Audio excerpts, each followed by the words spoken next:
So I want you to imagine, just for a second, spending $2 trillion.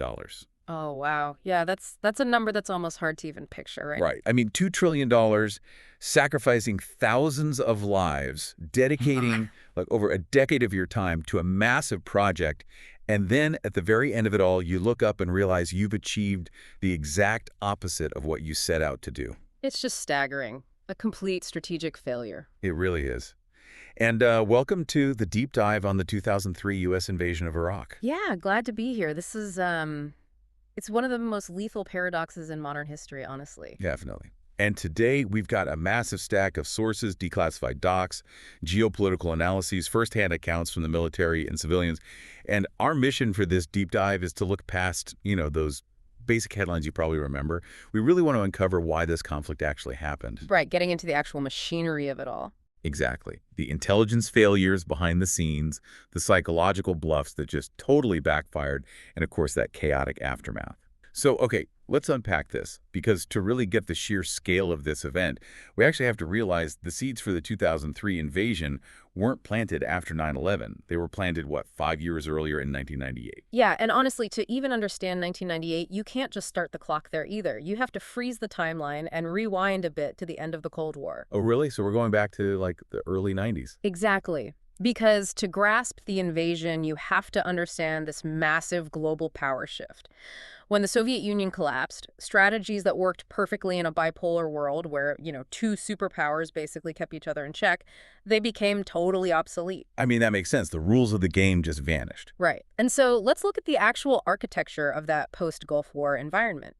In 1991, after the U.S. coalition pushed Saddam Hussein's forces out of Kuwait, the UN Security Council passes Resolution 687. And that wasn't just like a standard peace treaty, right? That was super restrictive. Oh, highly restrictive. It mandated that Iraq completely and verifiably dismantle all of its weapons of mass destruction.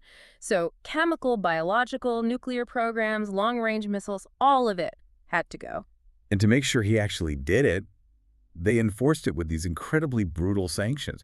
And I think we really need to pause on what sanctions meant for you if you were actually living in Iraq at the time. Yeah, it wasn't just a political inconvenience. No, it was basically a medieval siege. Iraq's economy was already totally battered from fighting an 8-year war with Iran in the 80s and the whole Kuwait disaster. So by the late 90s, we were talking about an estimated 500,000 Iraqi deaths from hunger and disease directly linked to those sanctions. 500,000 people. It's just devastating. Just staggering. They had this oil for food program, which was just this bureaucratic nightmare that barely kept people from starving. Right. It was a total economic stranglehold. And the crazy thing is, initially, Saddam Hussein actually played along. Wait, he did? Yeah, he did. After his defeat in 91, he made a calculated decision to cooperate. He told the international inspectors, hey, we destroyed the WMD stockpiles. Come on in, verify it. He fully expected that once they saw the empty warehouses, the UN would lift the sanctions. Okay, but then why? I guess I'm struggling with the logic here. If he actually destroyed the weapons, and the sources say he mostly did in the early 90s, why didn't he just open every single door, show them everything, and save his country's economy? It just seems completely irrational. Well, it seems irrational to us, right, sitting in a peaceful Western democracy. But you have to look at the paranoid calculus of the Middle East from his perspective. The UN inspectors go in, and while they don't find massive stockpiles, they keep bumping into Iraqi military obfuscation. Like they were actively hiding things. Well, hiding information, delaying access. Because Saddam was terrified of what total transparency actually meant. He started to believe that these UN inspectors were basically spies. Spies for who? The CIA. The CIA, the Israeli Mossad, he thought they were gathering tactical military intelligence under the guise of looking for weapons. Ah, and I mean, to be fair to him, he wasn't entirely crazy to think military action was still on the table, right? Because in December 1998, the U.S. and the U.K. launch Operation Desert Fox. Exactly. 4 days of heavy bombing. Right, targeting suspected weapon sites. And Saddam immediately turned around and blamed the UN inspectors, saying, look, they gave you the exact coordinates for those strikes. And that event in 98 fundamentally changes his psychology. In 1992, he had already expressed this dark realization to his inner circle. He basically said, giving up my weapons didn't pacify my enemies at all. It just made them treat me worse. Wow. So he feels like he gave up his shield and got punched in the face for it. Right. So what does he do? He pivots to the strategy of calculated ambiguity. Calculated ambiguity. Okay, so this is where it gets really interesting. He actively cultivates this cloud of mystery around his WMDs. Yes. To the West, it looks exactly like a rogue state hiding an illegal arsenal. But he wasn't playing for Washington. What's fascinating here is that his primary audience was actually Tehran and Tel Aviv. Okay, so let me play this out with an analogy because I think it helps to visualize it. Imagine you're playing high-stakes poker. Right, okay. I'm with you. You have a terrible hand, the absolute worst. Yeah. But you're playing against people who actively want to destroy you. If you show that terrible hand, they will wipe you out. So you have to bluff just to stay in the game. You push all your chips in, put on a stone-cold face, and make the rest of the table genuinely believe you are holding 4 aces. That is the exact dynamic. He had just fought a brutal war with Iran that cost 1 million lives. He believed Iran and Israel both had WMDs. His brutal logic was, if they know for an absolute fact that I am completely disarmed, they will march across the border tomorrow. So the bluff is his only defense. Right. He used ambiguity as a phantom shield. But, and here's the fatal flaw in that, what happens when your bluff is so convincing that the biggest guy at the table, the United States, decides your hand is too dangerous to even exist and just flips the entire poker table over? Yeah, that's the tragedy of it. And his own inner circle warned him. Barzan Takriti, his half-brother and head of intel, explicitly told him this wouldn't work anymore.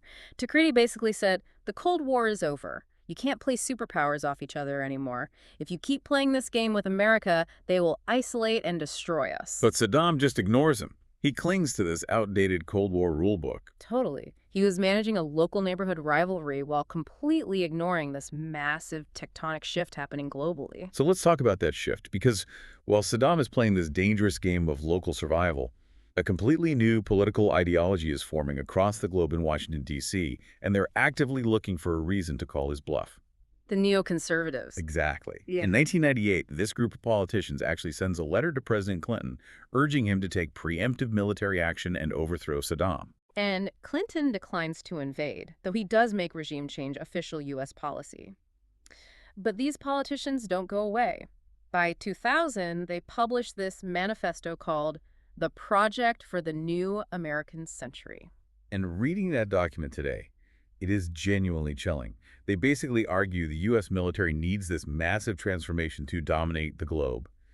But, and this is the crazy part, they admit it'll be a slow process unless there is a, quote, catastrophic and catalyzing event like a new Pearl Harbor. They needed a huge shock to the system. And in September 2001, that exact shock arrived. 9/11 fundamentally shattered American foreign policy. It's the moment they finally had the political capital to implement this pre-existing vision. But what exactly was the vision? Because this wasn't just about catching bin Laden. No, not at all. To grasp it, you have to understand the unipolar moment. The U.S. was the sole superpower, but they didn't really know how to govern a world where they had no equal rival. Right. Containment doesn't make sense if there's no one to contain. Exactly. So figures like Dick Cheney and Paul Wolfowitz, they believed the U.S. had to seize this moment. The Wolfowitz Doctrine essentially argued that the U.S. must prevent any other nation from even building a military that could rival American dominance. And they wanted to enforce liberal democracies globally by force, if necessary. I mean, before 9/11, that sounds completely unhinged. You can't just go around invading countries to install your preferred government. But 9/11 provided this impenetrable political shield. They looked at how fast the military toppled the Taliban in Afghanistan and basically said, let's stop playing defense. Let's proactively eliminate all potential threats right now. Which perfectly sets up President Bush's State of the Union in early 2002. He declares the axis of evil, Iran, Iraq, North Korea, and he introduces the Bush Doctrine. Which officially shifted the U.S. from containment to preemptive strikes. We won't wait to be attacked. We will eliminate threats first. But here's where it gets really interesting. The facts just didn't align with their narrative at all. The American public wanted revenge for 9/11. So the administration desperately tried to connect Saddam's regime to al-Qaeda. Which is geopolitically absurd. The Ba'ath Party was secular, socialist-leaning. They violently suppressed religious extremism. Bin Laden hated Saddam, considered him an apostate. They were natural enemies. Oil and water. You can't just say they're teaming up. Yet, the Pentagon put immense pressure on the CIA to find a link. Any link. And when they couldn't find one, they zeroed in on this guy, Abu Musab al-Zarqawi. Right. Zarqawi was a jihadist in northern Iraq, but he was in Kurdish territory, completely outside Saddam's control. But the U.S. tried to use his mere geographic presence as proof of an alliance between Saddam and al-Qaeda. Even though internal intel said Zarqawi wasn't even a formal al-Qaeda member at the time? Exactly. It was a rhetorical sleight of hand, and the international community didn't buy it. So the 9/11 link totally falls apart. They need a new, universally acceptable justification. They have to pivot to the WMDs. They have to prove Saddam's bluff isn't a bluff. And this leads to one of the most catastrophic institutional failures ever, the factory of false intel. So in late 2002, the UN sends inspectors back to Iraq, led by Hans Blix. And what do they find?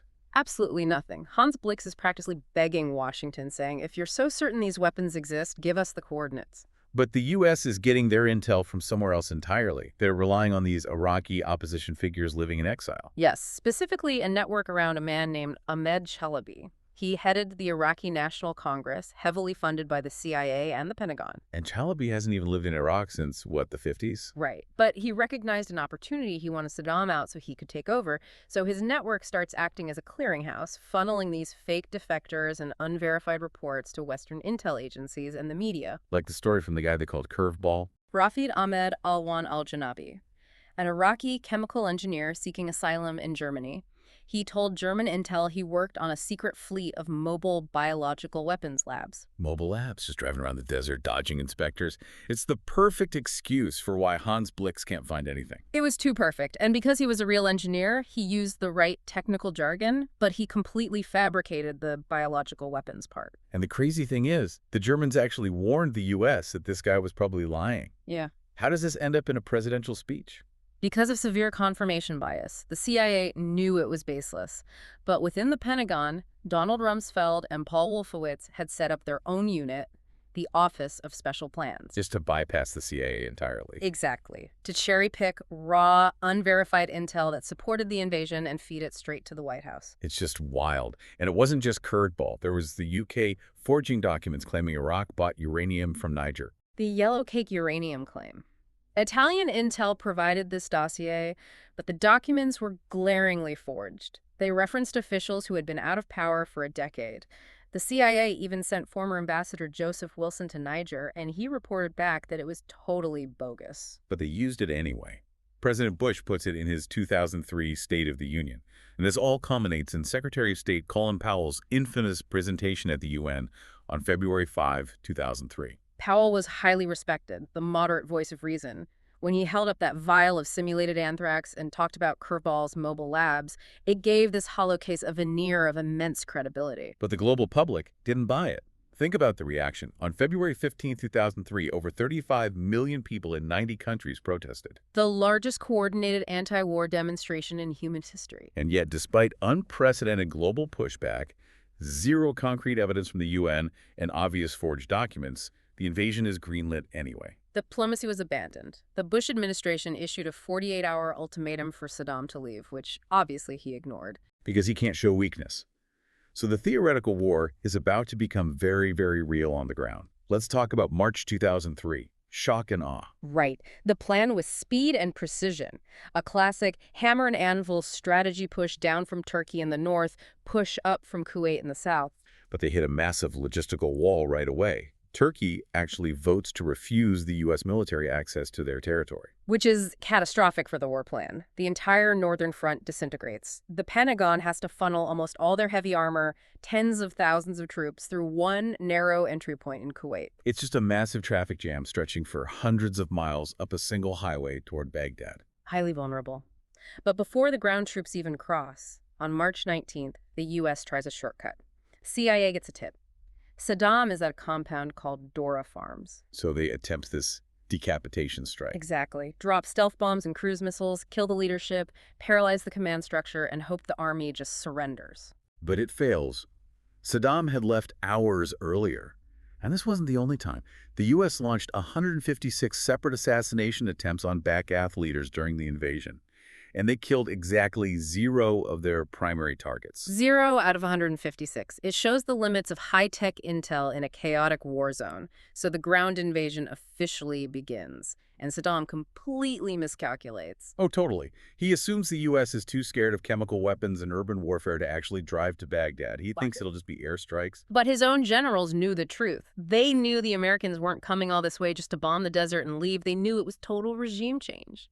But Saddam's paranoia ruins their defense, right? Sure. He keeps his best troops, the Republican Guard, stationed near Iran or up in Kurdistan. Because he's terrified of a domestic military coup, he didn't want any single general to have enough troops near Baghdad to overthrow him. It's unbelievable. He prioritizes his own political survival over actually defending the country from a superpower invasion. He even sends troops north to fight a phantom threat from Jordan while the Americans are pouring in from the south. Despite that, the initial American expectation of a totally bloodless march was shattered pretty quickly. Yeah, they hit fierce resistance in Nasiriyah. Not from the regular army, but from these irregular militias fighting in civilian clothes. And in Karbala, they walked into a trap. 32 Apache helicopters went in to attack an armored division, and the Iraqis shut off the city grid power as a signal to open fire. 31 Apaches were hit, and 1 was shot down. Now, obviously, losing 1 helicopter isn't going to stop the U.S. military. Yeah. But psychologically, for the American commanders, this was terrifying, right? Yes, the ghost of Vietnam. They were terrified of losing the narrative if the Iraqi state media kept broadcasting images of downed American aircraft. So how do you fight that propaganda while you're invading? You drop paper. 32 million leaflets dropped over Iraqi cities and military positions. A massive psychological operation, just telling the soldiers, Saddam is dead, you can't win, go home. And I read this incredible quote from an Iraqi brigade commander. He started the war with 13,000 men. He said his soldiers would read these leaflets, look up and see battalions getting vaporized by airstrikes, and they just left. By the time the U.S. reached Baghdad, he had just 100 men left. The army literally dissolved from the inside out. And a deserting soldier explained why. He said, "What was the purpose of fighting? Even if we fought and won, we would gain nothing. All the good things in Iraq were only for Saddam." That's the fatal flaw of a dictatorship. When the state only exists to enrich one man, the average conscript has 0 motivation to die for it. The fear of the Americans simply outweighed the fear of Saddam. So the military melts away. The road to Baghdad is wide open. By April 7, U.S. forces are doing thunder runs right into the heart of the city. And then April 9th. The iconic statue of Saddam in Fruto Square is toppled by Marines and civilians. The Daily Telegraph even compared it to the fall of the Lenin statues. It really felt like this monumental triumph. And then on May 1st, President Bush lands on an aircraft carrier under a banner that says, "Mission accomplished," declaring an end to major combat. He says they're going to leave behind a free Iraq. But the reality on the ground was absolute lawlessness. No post-war plan actually existed. Think about how terrifying this is for the average person living there. The regime you feared is gone, but the police are gone. The government is gone. There's a quote from a Baghdad shopkeeper who returned to the city. He saw people casually pushing stolen refrigerators down the street and just thousands of military weapons lying in the open. The Pentagon completely sidelined the State Department's post-war planning. They achieved the military goal, but created a profound power vacuum. And Secretary of Defense Donald Rumsfeld's reaction to the massive looting is it's incredibly detached. Yeah, he famously said, "Free people are free to make mistakes and commit crimes. This is what happens in Iraq." Which is just a fundamental misunderstanding of how a society works. You can't just shatter the existing authority, replace it with nothing, and expect a liberal democracy to spontaneously grow from the ashes. They genuinely thought they could just hand the keys over to their preferred exile, Ahmed Chalabi, and go home. But Chalabi had absolutely no local support. So the U.S. realizes they have to stay. They set up the Coalition Provisional Authority, led by Paul Bremer, and Bremer arrives and immediately makes 2 decisions that basically destroy the country. CPA Order Number 1, de-Baathification, purging all senior party members from government. But under Saddam, the party was the civil service. Bremer fired tens of thousands of teachers, doctors, engineers. It's like buying a company and firing everyone who knows how the machines work on day 1. And then CPA Order Number 2, disbanding the entire Iraqi army and police force. Just brilliant. You leave thousands of weapons in the streets, and then you fire hundreds of thousands of militarily trained men, strip their pensions, and humiliate them. You're literally funding an insurgency. And that's exactly what sparked The Sunni population, who felt targeted, launched a fierce insurgency in places like Fallujah. And the U.S. thought the Shia majority would be their allies, but that completely falls apart too. Right. In places like Sadr City, Shia militias loyal to radical clerics started fighting the Americans, and this is where neighboring Iran sees a golden opportunity. Because Iran wants the U.S. out. So they start funding and arming these Shia resistance groups. Yes, providing advanced weapons like explosively formed penetrators that tore through American Humvees. Iran essentially turned the local population into a proxy army. So now the Americans are caught in the crossfire of a sectarian civil war between Sunnis and Shia, acting as an occupying enemy to both. And this goes on for a decade. The human cost is just. It's beyond words. Over 4,000 Americans dead, tens of thousands traumatized. And for Iraq, over 500,000 Iraqi deaths, millions displaced. It completely destabilized the region. If we look at the legacy, those fired Sunni military officers, many of them formed the tactical backbone of ISIS. If we connect this to the bigger picture, the U.S. spent $2 trillion to eliminate a supposed threat, but they created space for ISIS and handed immense geopolitical influence straight to Iran. We saw this recently when Iraqi Shia groups actually attacked Americans alongside Iran. After 2 decades, the U.S. failed to make Iraq an ally. So what does this all mean? The sources we looked at point to one concluding political sentiment. It may have been the worst decision in U.S. presidential history, like the quote says. We spent $2 trillion, thousands of lives, and we got nothing. A legacy of devastation. To quickly recap this crazy journey, we went from a dictator's calculated bluff to a neoconservative vision fueled by fake exile intel, leading to a fast military victory that collapsed into a decade of disastrous occupation because they had zero plan for the day after. It really forces you to think about the tragedy of deterrence. Saddam kept the illusion of weapons to protect himself from his neighbors, but that exact illusion gave a superpower the excuse to destroy him. It makes you wonder, in a world of overwhelming military superpowers, does acting tough actually guarantee your survival, or does it just paint a giant target on your back? That is a deeply unsettling thought to end on. Thank you so much for joining us on this deep dive into the 2003 invasion of Iraq. Keep questioning the historical narratives you think you know, and we'll catch you next time.